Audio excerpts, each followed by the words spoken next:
안녕하세요. TV 책방 북소리 홍선혜입니다. 과거는 현재의 거울이다. 유명한 명언인데요. 과거라는 거울 속에서 현재가 아닌 대한민국의 미래를 본 책이 출간됐습니다. 정치인에서 작가로 우리에게 돌아온 유시민의 나의 한국 현대사입니다. 유시민 작가는 이번 책을 통해 과거보다 더 좋아진 점이 있다면 무엇이 그 변화를 이끌었는지, 여전히 부끄러운 점이 있다면 어떻게 변화시켜 나가야 할지 이야기하고 싶었다고 합니다. 오늘 TV 책방 북소리에서는 유시민 작가와 함께 대한민국 희망의 씨앗을 심어보고자 하는데요. 먼저 시민들은 한국 현대사를 어떻게 기억하고 있을까요? 시민들의 이야기 듣고 유시민 작가 만나봅니다.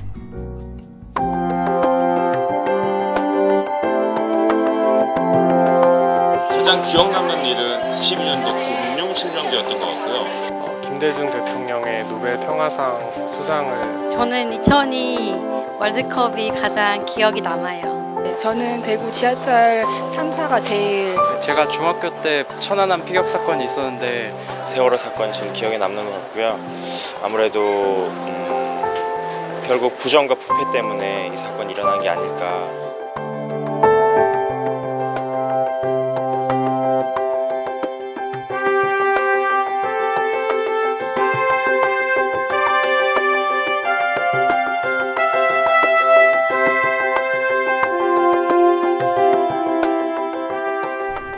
네, 개인들이 기억하는 현대사의 여러 가지 사건들 들어봤습니다. 시민들의 이야기 듣다 보니까 좋은 일들도 있었고 안타까운 일들도 있었는데 앞으로는 현대사에 좋은 일들, 기쁜 일들만 가득했으면 뭐 이런 생각이 드네요. 오늘도 함께해 주실 김성신 평론가 나와주셨고요. 안녕하세요. 네, 안녕하세요. 네, 반갑습니다. 그리고 오늘 대담의 주인공 모셔봐야 되겠죠. 나의 한국 현대사 1959년에서 2014년 55년의 기록 주인공이십니다. 유시민 작가 함께하겠습니다. 어서 오세요. 네, 안녕하세요. 반갑습니다. 반갑습니다. 네, 오늘 이렇게 나와주셔서 고맙습니다. 제가 감사하죠. 어떻게 더운 여름 잘 보내고 계세요? 예, 뭐 꼼짝 않고 예, 있습니다. 네, 그게 제일 좋은 피서법이죠. 네.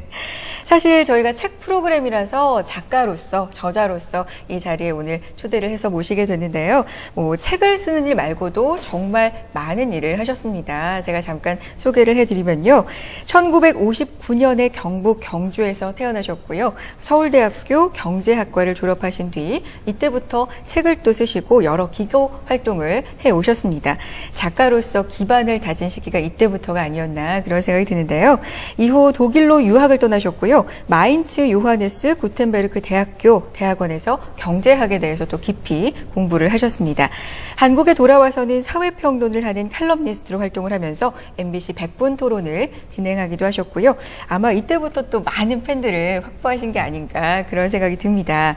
그리고 그 이후에 누구나 다 아는 정치인 유시민으로서 또 활동을 해오셨는데 16대 국회의원, 참여정부의 보건복지부 장관, 국민참여당 대표까지 지내시고 2013년에 정계 은퇴를 선언하셨습니다. 이 긴 이야기를 줄여서 유시민 작가 본인은 스스로를 푸티 부르주아 계층의 대구, 경부 출신 지식 엘리트로서 이 젊은 나이에 이름을 알리고 출세를 했지만 결국에는 정치에 실패한 후 문필업으로 돌아온 자유주의자라고 소개를 하고 있습니다. 아유, 숨차네요. 네. 굉장히 긴. 그렇죠. 저자 소개가 이렇게 좀 길었던 적이 없는 것 같은데 자기소개에 실패라는 단어를 넣기가 사실 쉬운 일이 아닙니다. 이 실패라는 말을 사용하신 변이랄까요? 이유랄까요? 그런 걸 좀 들어볼 수 있을까요? 예, 제가 정치 그만두고 글 쓰는 일로 이제 돌아오기 전에 선거에 3번 나가서 3번 연속 다 낙선했거든요. 네. 그 정도면 이제 이게 정치라는 게, 공직이라는 게 이제 국민들이 당신이 일해라 이렇게 원해야 하는 건데 3번 안 됐다는 거는 이제 용도가 다 했다 그렇게 봐야 되는 거라서 뭐 그걸 받아들인 거죠. 그게 네. 실패지 다른 게 있겠습니까? 너무 담담하게 말해주시니까 저희가 또 숙연해지네요. 네. 그 어느 때보다 긴 저자 소개셨고 사실 네. 그 어느 때보다도 어떤 뭐 겸손함이랄까요? 뭐 그래요, 그러한 저자 소개가 아니었나라는 네. 생각도 드는데 뭐 지금 이 이야기들을 이렇게 쭉 들으시면서 지나온, 내가 이렇게 살았구나, 이렇게 새삼스럽게 한 번쯤 생각해 볼 기회도 드시지 않았을까 싶습니다. 근데 이번 책에 이렇게 쓰셨어요. 이렇게 나의 한국 현대사는 과거를 회고하고 싶어서 쓴 것이 아니고, 이 현재를 이해하고 미래를 전망하고 싶어서 쓴 것이다. 이렇게 이제 서문에서 밝히기도 하셨습니다. 우선 직접 저자분 보고 자신의 책 소개를 해달라 이럴 수도 없고 책 소개를 제가 먼저 간단하게 좀 요약을 하겠습니다. 이 대중의 욕망이라는 그런 키워드로 들여다본 한국 현대사의 55년의 기록 이렇게 보이는 책인데요. 그런데 또 왜 하필 55년인지 이 대목도 참 재미가 있습니다. 네. 독자들의 궁금증도 자아내고요. 1959년도에 태어나셨거든요. 네, 그랬죠. 그래서 자자 자신의 그 출생 연도부터 2014 올해까지 이것이 이제 딱 55년입니다. 그래서 이 저자 자신이 현재까지 태어나서 보고 겪고 느낀 바로 그러한 우리 한국 현대사의 주요한 내용들을 담고 네. 있는 그런 구성인데요. 이 한국 현대사를 아주 대중들에게 정말 알기 쉽게 또한 흥미롭게 설명하고 있는 그런 대중 역사서다 이렇게 저는 소개를 드리고 싶습니다. 제대로 네. 잘 요약을 했는지 모르겠어요. 예, 훌륭하십니다. 이제 매번 하지만 이 저자 앞에서 이 책은 이렇습니다 소개하기가 참 지금 이 책이 종합 베스트셀러 거의 지금 네, 5위권 안에 맞습니다. 들어가고 있습니다. 출간되자마자. 네. 우선 제가 이제 질문을 좀 드리겠습니다. 이렇게 현대사 55년을 다루면서 이제 나의 이렇게 이제 전제를 하셨는데 어떻게 보면 이게 좀 주관적으로 철저하게 주관적으로 내가 이 역사를 한번 보고 또 그렇게 살펴서 한번 설명을 해보겠다 그런 어떤 또 자신의 의지 이런 부분들로도 보이고요. 근데 일단 재미가 있습니다. 어떻게 이런 그 발상과 기획을 하셨는지도 사실 굉장히 궁금합니다. 그게 이제 원래 사람이 어떤 고비를 맞으면 네. 이제 지난 일을 좀 돌아보게 되죠. 개인적으로도. 네. 그리고 내가 왜 이렇게 됐지? 왜 이렇게 살고 있지? 앞으로는 어떻게 되나? 어떻게 살아야 되지? 이런 고민들이 다 있잖아요. 그럴 때 자기의 개인사를 돌아보는 것도 필요하고 또 우리가 혼자 사는 게 아니라 많은 사람들과 어울려서 관계를 맺고 살기 때문에 내가 다른 사람들과 맺고 있는 관계, 우리가 사는 환경 이런 것들은 또 어떻게 해서 오늘 우리가 보는, 겪는 이런 게 됐지? 그걸 이렇게 좀 돌아보면 앞으로 어떤 일이 더 벌어질 것이고 어느 방향으로 나갈 것 같다 이런 것도 어느 정도는 파악할 수 있다고 생각을 해요. 그래서 이제 그런 취지에서 오늘 이제 2014년의 시점에서 우리 시민들이 한 번쯤은 우리가 살아왔던 역사에 대해서도 돌아보고 어디로 가야 할지, 글로 가려면 어떻게 해야 될지 이런 것도 한번 같이 생각해보고 또 그 안에서 그렇기 때문에 내 삶을 어떻게 갖고 와야 되겠다 이런 걸 결정할 때 참고도 좀 얻고 그러면 좋겠다는 생각에서 썼죠. 사실 근데 이 책을 읽기 전에 우리 현대사에 대해서 쭉 훑어보시고 또 누구보다도 사실은 그 현장에 계셨을 때가 많기 때문에 좀 안타까운 면들이 많지 않을까 그런 생각을 했었는데 의외로 자부심을 느낀다. 우리 현대사에 그런 말이 좀 있었습니다. 어떤 이유에서 자부심을 느끼시는지 직접 듣고 싶어요.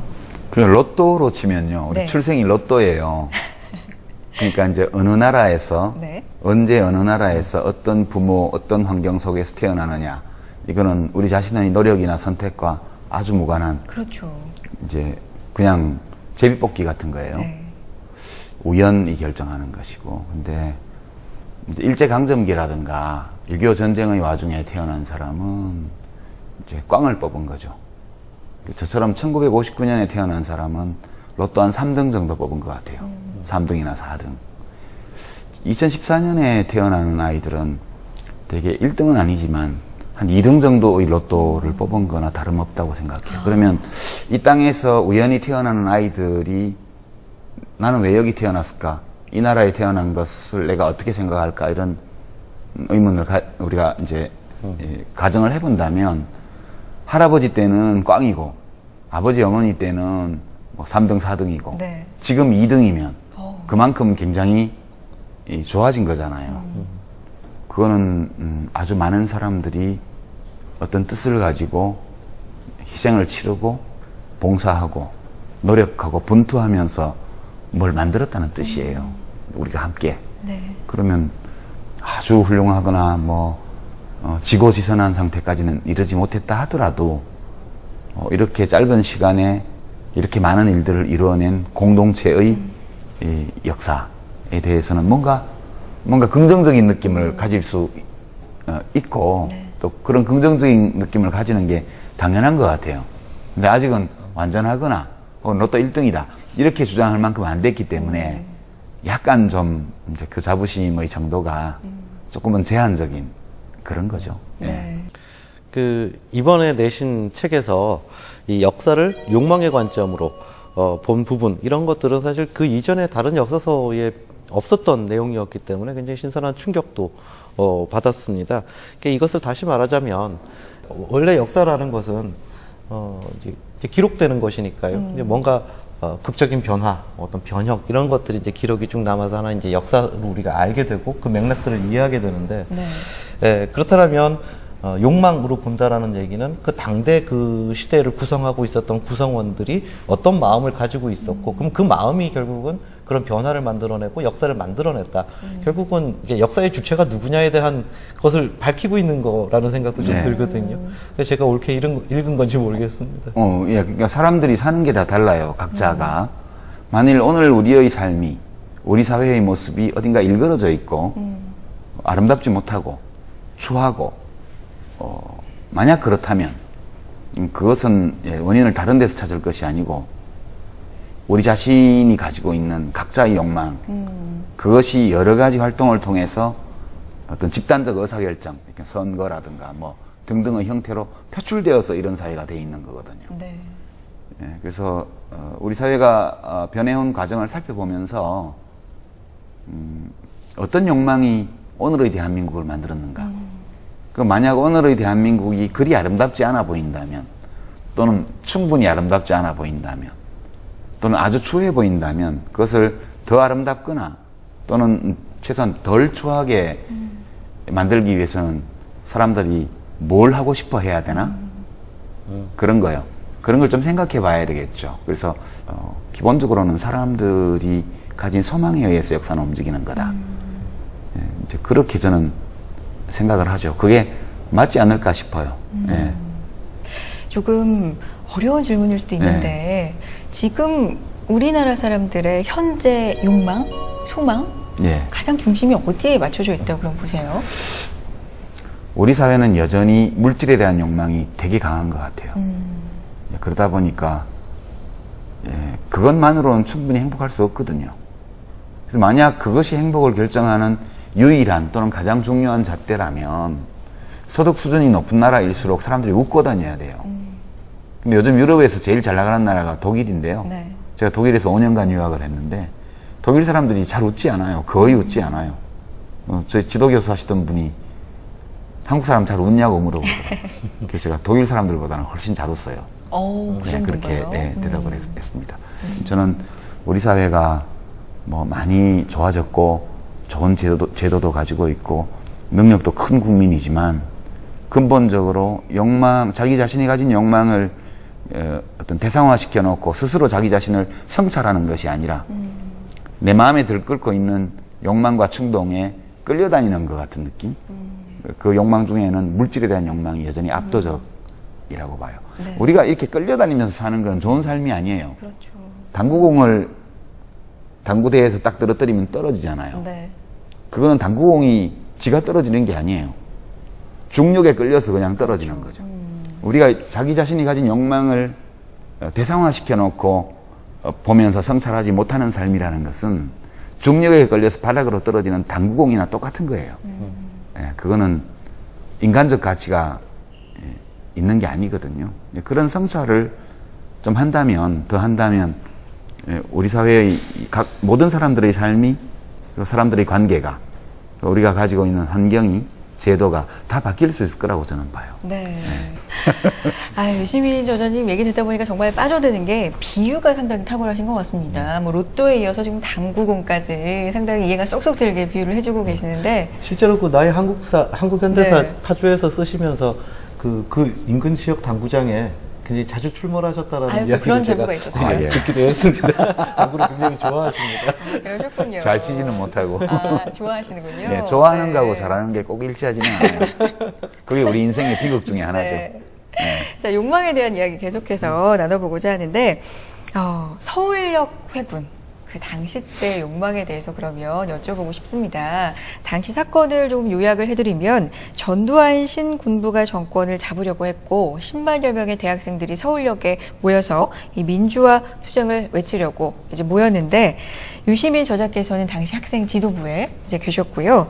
당시 뭐 시위 방향을 놓고 지도부 내에서도 내부 분열이 있었고 그리고 유시민 저자 본인도 좀 내적인 갈등이 있었다라고 책에서도 고백을 해주셨는데 그때 결국에는 해산을 하게 되면서 서울역 회군이다 이렇게 불리게 됐는데 이걸 현대적인 지금의 관점에서 보자면 그게 회군으로 끝나지 않고 해산으로 끝나지 않고 성공을 했다면 실제 집행이 됐다면 역사가 좀 달라지지 않았을까 그런 시각으로 보시는 분들이 많으세요.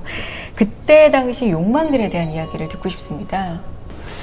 그러니까 만약 그 자유로운 삶에 대한 욕망이 다수의 국민들의 마음을 사로잡고 있었다면 그러면 그때 뭔 사단이 났겠죠.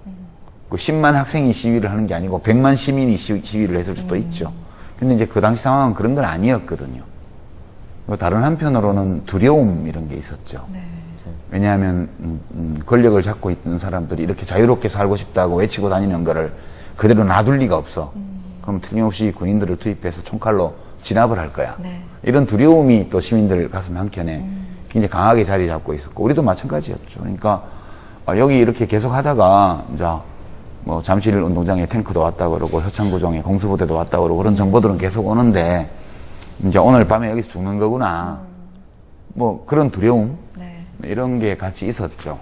그리고 그때 이제 22살 때니까 뭐 제가 알면 얼마나 알고 그랬겠어요. 그렇지만 그래도 자유롭게 살고 싶은 욕망 때문에 그렇게 막 대통령을 욕하고 뭐 보안사령관을 욕하고 막 그렇게 했으니까 이제 우린 여기 오늘 밤에 있다 보면 죽을 텐데 그래서 뭐 우리가 일을 벌였으니 죽어도 싸 그렇게 이제 한편으로 생각을 하고 다른 한편으로는 그때 이제 1980년도 신입생들이 학과별로 줄 쫙 지어가지고 거기 와서 이렇게 앉아 있는데 그게 눈에 되게 밟혀서 나는 그렇다 치고 그럼 쟤들은 뭐야 그냥 고등학교 마치고 대학 들어가지고 선배들이 학과별로 피켓 만들어가지고 전부 다 나가자 해서 그냥 착하게 따라와서 거기 앉아 있는데 그거 뭐 군인들이 와서 총칼 휘두르면 무슨 학생증 확인해 가면서 하겠어요? 딱 치는 대로 그렇게 하는 거죠. 그래서 그게 굉장히 겁이 나고 이게 어떻게 책임을 지나? 걔들이 굉장히 불쌍해 보였어요. 근데 뭐 이제 결국 학생회장들이 다른 데서 회의를 해서 시민들하고 아직 이제 충분히 교감과 소통이 안 돼 있어서 좀 더 시간을 가지고 싸우는 게 좋겠다 그래서 일단 학교로 돌아가게 된 거죠. 그게 어른들이 원래 해야 될 일인데 어른들이 제대로 안 하니까 이제 청년들이 한 거잖아요. 그러니까 그 당시 청년들의 어깨에 지워져 있던 그 역사의 무게 이런 것들은 정말 너무 무거웠던 거죠. 사실은 이제 그 이후에 딱 7년 후에 이제 87년도 있었고 이제 60항쟁이라는 게 있었고요. 근데 사실 그때는 이제 제가 대학교 2학년 때였거든요. 정말 잘 기억이 나는데 사실 7년 전에 있었던 그러한 그 선배들의 모습이라는 것이 사실 60항쟁 때는 또 굉장히 어떤 큰 영감을 주고 용기와 자신감도 줬던 것 같고요. 어쨌든 이러한 방식으로 계속 그 이전에 그러니까 뭐 욕망의 방향 이런 것들은 계속 꾸준히 지속되고 있는 것이고 계속 실패를 보완하는 과정들을 통해서 조금씩 이렇게 전진해 나왔던 것이 아닌가 뭐 이렇게도 볼 수 있는데 그러니까 되게 재밌어요. 통계를 보면 1980년 11월에 이제 전두환 씨를 비롯한 정치군인들이 이제 쿠데타를 해서 이른바 5공화국 헌법이라는 걸 만들어서 국민투표에 붙였는데 투표율이 95%가 넘었고요. 투표한 사람들 중에 찬성률이 91.6%였어요. 그러면 국민 대다수가 거기 가서 찬성표를 찍었다는 거잖아요. 그러면 그 중에는 이렇게 하는 게 옳다 이렇게 해서 한 분들도 있고, 옳은지 아닌지 모르겠지만 나라에서 이렇게 한다니까 뭐 어쩔 수 있어 라고 한 것도 있고, 또는 이것은 옳지 않은 일이야 라고 생각하면서도 그렇지만 혹시 투표하러 안 가면 찍힐지도 모르고 가서 반대표를 찍었다가는 혹시 누가 알 수도 있으니까 겁이 나서 찬성표를 찍은 사람도 있고요. 그러니까 여하튼 이것은 옳지 않은 일이라는 판단, 옳지 않은 것이기 때문에 가서 반대표를 찍어야 된다는 행동, 그 두 가지를 다 한 사람은 1000명 중에 1000명 중에 84명밖에 없었어요.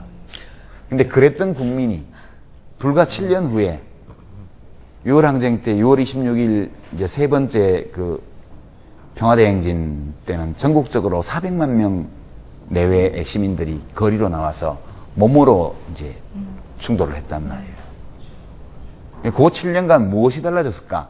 이렇게 본다면 결국 시민들이 자유롭게 살고자 하는 의지, 욕망, 또 나의 인격적 존엄, 주권자로서의 권리 이런 것들을 인정받고 싶다는 욕구, 그리고 이것을 인정해주지 않고 이것을 억압하는 것은 옳지 않은 일이라는 판단, 그리고 이 옳지 않은 세상을 끝내기 위해서는 행동해야 된다는 용기, 이런 것들이 그 7년 동안에 엄청나게 성장을 한 거예요. 그리고 우리가 자기 자신의 욕망을 잘 직시했고, 그리고 그 욕망을 실현하는 방법을 개별적으로도 그렇고 집단적으로도 그렇고 상당히 신속하게 터득한 국민이 아니냐 우리가. 네. 그래서 완전 자랑스럽지는 않아도 그래도 이 정도면 어느 정도 자랑스러워라고 말할 수 있는 현대사를 우리가 만드는 거 아니냐, 그렇게 보는 거죠. 네.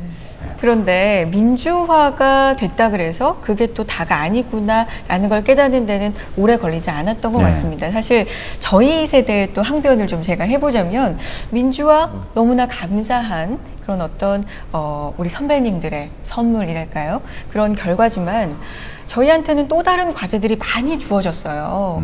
뭐 실업 문제라든지. 네. 뭐 대표적으로 제 세대가 88만 원 세대라고 불리는 또 그런 세대거든요. 뭐 이런 여러 가지 문제들이 계속해서 불거졌는데, 지금의 진보, 민주화 이후에 얻어내려고 하는 것들이 무엇일지, 여러 가지 또 해결돼야 할 문제들이 많잖아요. 어떤 게 있을까요? 민주주의를 한다고 해서 우리 삶의 모든 문제, 우리 관계의 모든 문제가 해결된 건 절대 아니죠. 네. 그래서 유럽의 경우에도 프랑스 대혁명이 일어나고 나서 얼마 안 있어서 곧바로 이제 파리 코뮌이나 이런 노동자 혁명이 막 이제 일어나잖아요.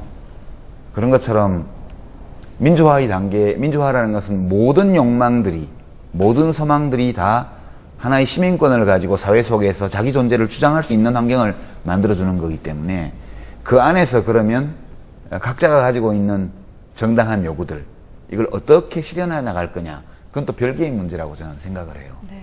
그런 점에서 보면 이제 우리 사회는 그 청년들에 대해서, 또는 아직 성년이 되지 않은 아이들에 대해서, 또는 아직까지 세상에 나오지 않은 다음 세대들을 염두에 두고 의사결정을 하는 게 아직은 굉장히 미숙하죠. 가만히 앉아서 불평한다고 누가 문제 해결해 주지 않거든요. 그렇죠. 예. 청년들이 권리해야 돼요. 저는 그렇게 봐요.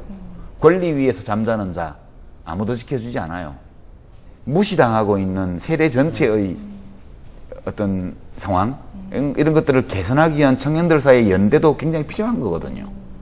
그래서 저는 냉정하게 말하고 싶어요.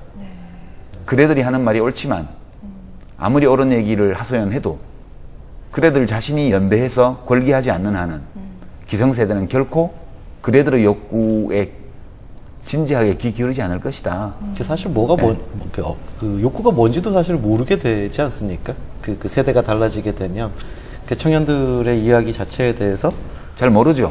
알 수가 없으니까요.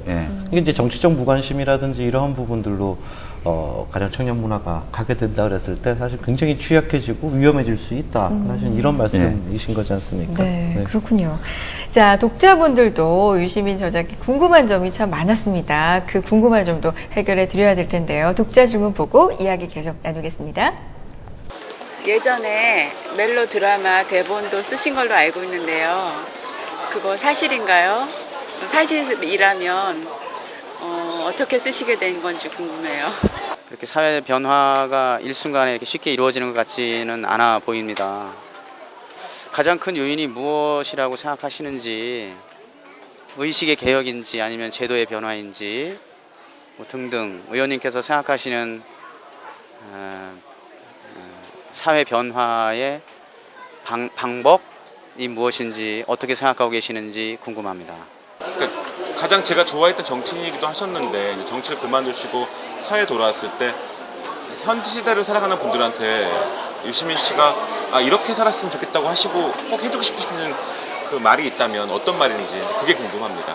지금 정치 지도자들에게 국민을 대표해서 해주실 말씀이 있는지 궁금합니다. 네.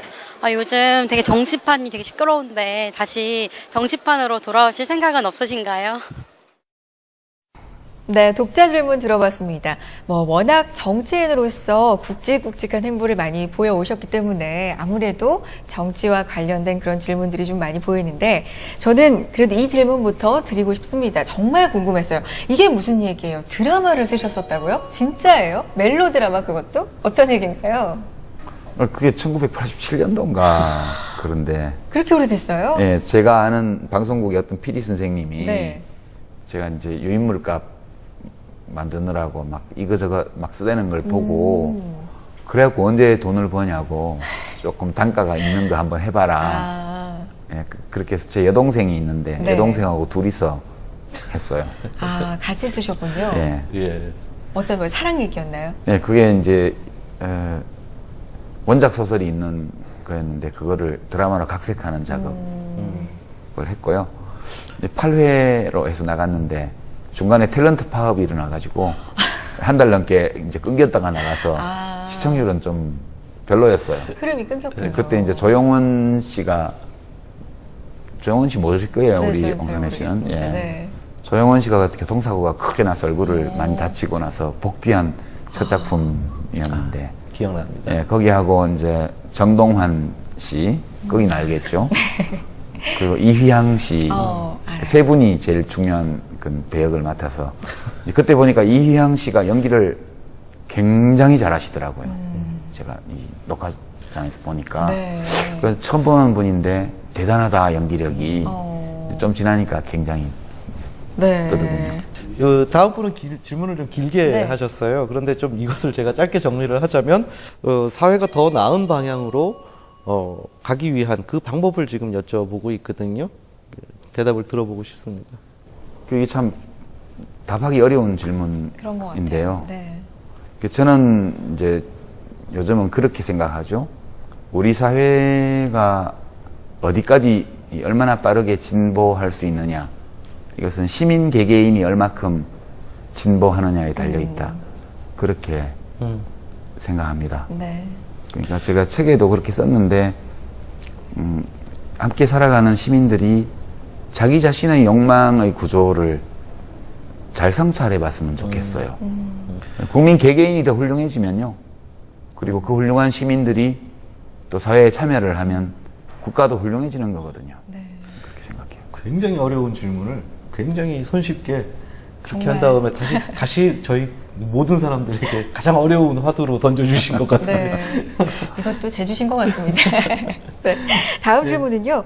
본인이 가장 좋아하던 정치인이라고 그렇게 말씀해 주셔서 좀 씁쓸한 기분도 과거형이 네, 드는 그런 질문이었는데 정치를 그만두고 사회로 돌아오셨는데 물론 정치도 하나의 사회지만요. 어쨌든 시민들 곁으로 아주 가까이 돌아오셨는데 이렇게 살았으면 좋겠다. 현 시대를 사는 사람들에게 그렇게 해주고 싶은 말씀이 무엇인지 궁금해하셨습니다. 이분은 전작 중에 하나인 어떻게 살 것인가, 네, 그걸 읽은 분이 아닐까 생각이 들어요. 네. 이제 정답이 없는 질문인데 이제 이런 상상을 해보면 도움이 될 거예요. 이제 살 만큼 살고, 네.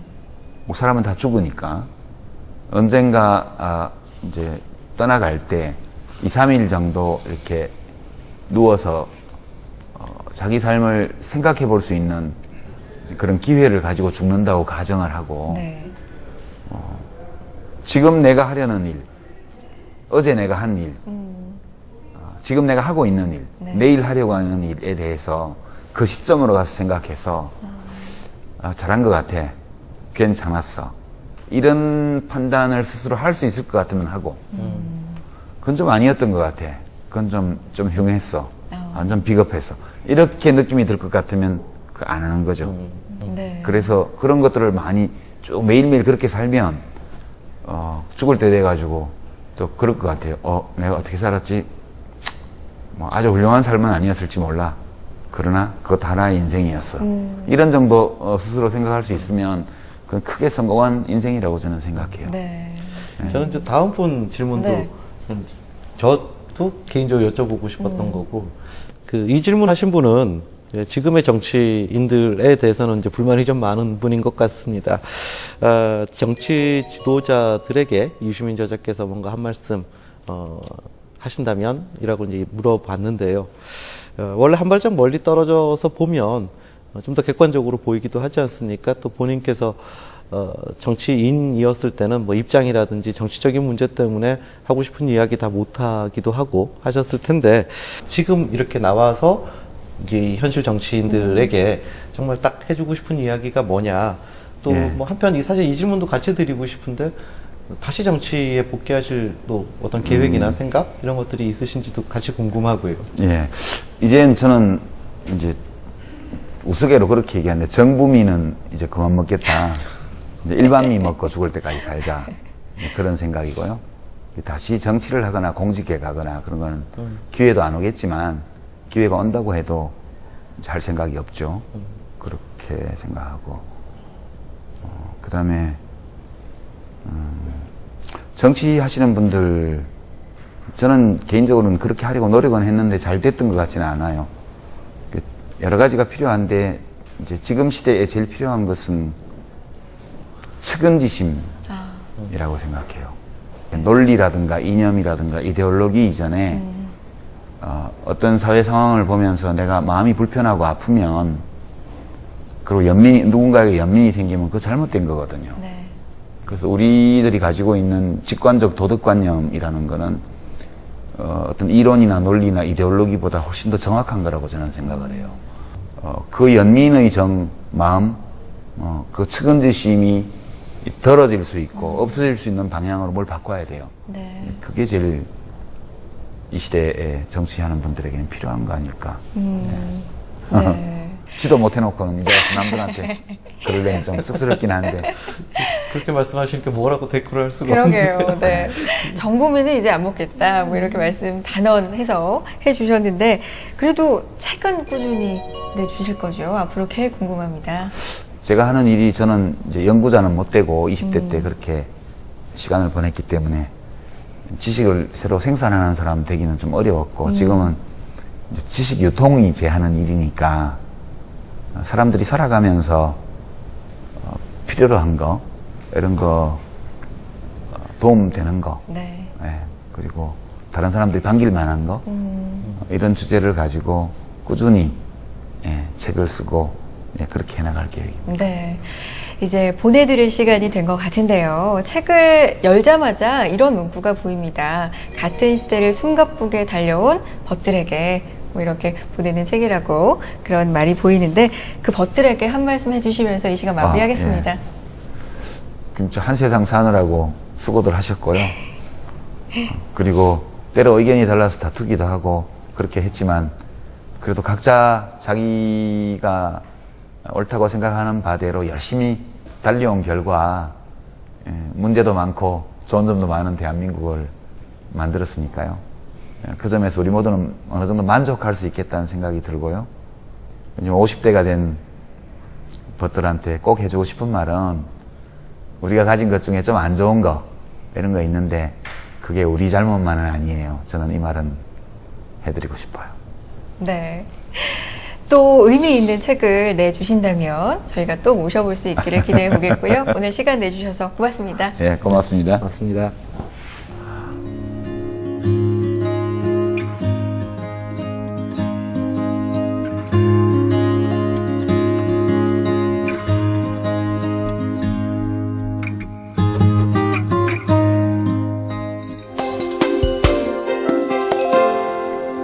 안녕하세요. 서울도서관 이영훈 관장입니다.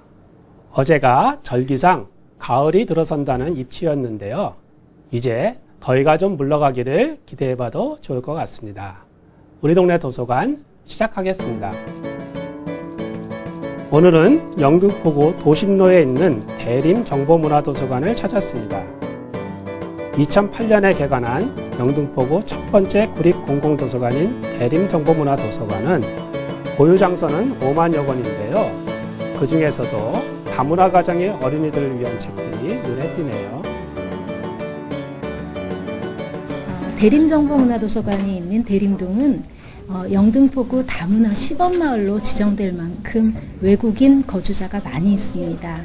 우리 도서관에서는 이런 지역적 특성을 살려서 다문화를 특화하였고 2013년에는 다문화 가정의 아이들과 도서관에서 책을 함께 읽는 프로그램을 진행하였습니다. 올해는 틀림에서 다름으로 너희에서 우리로라는 다문화 주제의 인문학 프로그램을 진행하고 있습니다. 책을 가까이 할 기회를 만들어주기 위한 도서관의 노력이 돋보입니다. 그 일환으로 대림정보문화도서관에서는 매년 방학 독서교실도 운영하고 있습니다. 3일에 걸쳐 책을 읽고 대화 나누기, 만들기, 연극하기 등 하루에 하나씩 재밌는 프로그램이 진행됩니다. 오늘은 그 두 번째 날 꿈꾸는 우산 만들기 시간. 아이들은 자신이 좋아하는 책에 대해 친구들과 이야기 나누고 그 생각을 우산의 그림으로 표현합니다. 만화책과 동화책만 주로 보는 아이들을 위해서 도서관에는 다양한 유익한 자료가 많거든요. 그래서 그 도서관 자료 활용하는 방법을 우산 만들기를 통해서 하는 독서 체험 활동입니다. 아이들이 방학을 알차게 보낼 수 있게 만들어주는 좋은 프로그램인데요.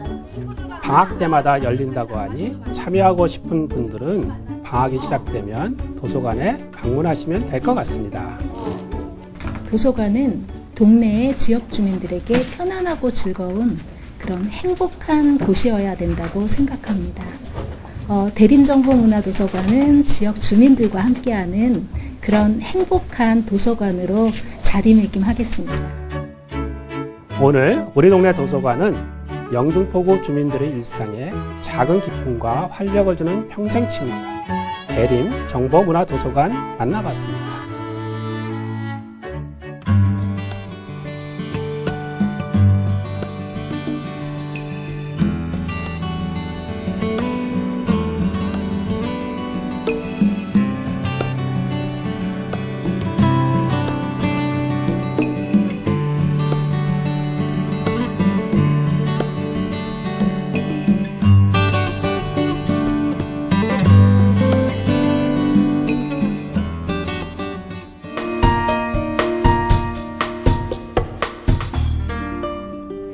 오늘 함께한 유시민의 나의 한국 현대사는 지식인의 시대 관찰과 미래를 향한 꿈이 담긴 기록이었습니다.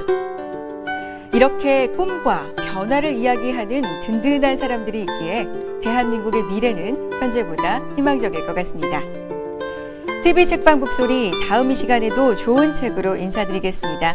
함께해 주신 여러분 고맙습니다.